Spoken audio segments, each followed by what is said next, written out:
Biz tuğunu özgörttük. Гимнди да өзгөртүшүбүз керек. Себеп дегенде биз гимнди кабыл алганда Советтер Союзунун курамынан чыгып, алгачкы азаттык кадамдарында жазганбыз. Ырдаганга да оор. Ар бир кыргыз бул гимнди ырдай албайт. Бул марш. Ошон үчүн Жогорку Кеңештин укугу, Жогорку Кеңештин милдети биз жакында гимнди өзгөртөбүз.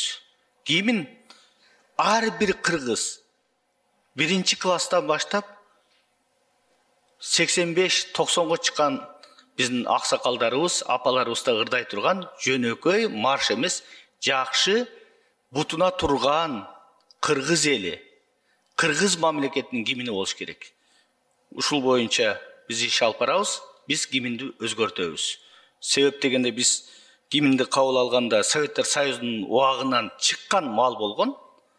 Азыр биз толук бутуна турган, кадыресе өнүгүү жолуна түшкөн мамлекетпиз. Ошон үчүн биз гимнди өзгөртүшүбүз керек. Бардык кыргыз эли ырдай турган гимн болуш керек.